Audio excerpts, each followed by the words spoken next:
5 দিন নিখোঁজ থাকার পরে এক কুয়ো থেকে পচা গলা দেহ উদ্ধার হলো এক ব্যক্তির। পশ্চিম বর্ধমান জেলার সালানপুর থানার অন্তর্গত রূপনারায়ণপুর ফাঁড়ির আমডাঙ্গা এলাকার ঘটনা। পুলিশ জানিয়েছে মৃতের নাম সনজিৎ মৃধা, বয়স 38, ঝাড়খণ্ডের জামতারা ফতেপুর থানার শিমলাডাঙ্গা এলাকার বাসিন্দা। দেহ উদ্ধার করে ময়না তদন্তের জন্য আসানসোল জেলা হাসপাতালে পাঠানো হয়। জানা যায় যে ওই ব্যক্তি রূপনারায়ণপুরের রাস্তার কাজ করার জন্য রূপনারায়ণপুর আমডাঙ্গা এলাকায় একটি ভাড়া বাড়িতে থাকতেন। স্থানীয়রা জানান বুধবার সকালে কুয়ো থেকে জল তুলতে গেলে পচা গন্ধ উঠতে থাকে। কুয়োতে মুখ বাড়াতেই দেখতে পান ভাসছে যুবকের দেহ। উপর থেকে দেখে চেনা যায়নি যুবককে। ব্যাপক চাঞ্চল্য ছড়িয়ে পড়ে এলাকায়। খবর দেওয়া হয় সালানপুর থানার রূপনারায়ণপুর ফাঁড়ির পুলিশকে। পুলিশ ঘটনাস্থলে পৌঁছে স্থানীয়দের সহায়তায় মৃতদেহ উদ্ধার করে। দেহ উপরে তোলার পর বোঝা যায় সেটি ওই নিখোঁজ যুবকের দেহ। স্থানীয় সূত্রে জানা গিয়েছে ওই যুবক বেশ কয়েকদিন ধরেই নিখোঁজ ছিলেন।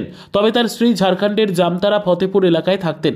সেখান থেকে খবর পেয়ে সঞ্জিত মৃধার স্ত্রী ফুলদেবী রূপনারায়ণপুর ফাঁড়িতে নিখোঁজের ডায়েরি করতে আসেন। আর সেই দিনই তিনি জানতে পারেন রূপনারায়ণপুর আমডাঙ্গা এলাকার একটি কুয়ো থেকে মৃতদেহ পাওয়া গিয়েছে। তবে কি কারণে মৃত্যু পুলিশ তা খতিয়ে দেখছে।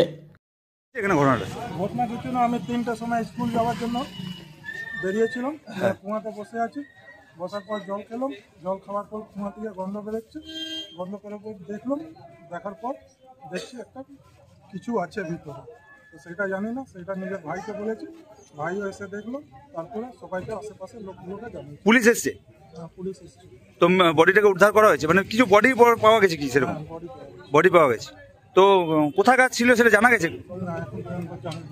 জানা যাচ্ছে যে এখানে ভাড়া দিয়ে থাকতো, ভাড়া থাকতো। ভাড়া এই রোডের কাজ হচ্ছে, ওদের লোকগুলো ওখানে ভাড়া দেওয়ার জন্য ওখানে থাকতো। ওই লোকটা আছে না কে আছে এখন চেনা যায়নি, পরিচয় জানা যায়নি। ঝাড়খণ্ডে আছে। কোন জায়গায় ঘটনাটা কোন জায়গায় হয়েছে? আমডাঙ্গা মোড়। আমডাঙ্গা মোড়, আমডাঙ্গা রূপনারায়ণ আমডাঙ্গা মোড়।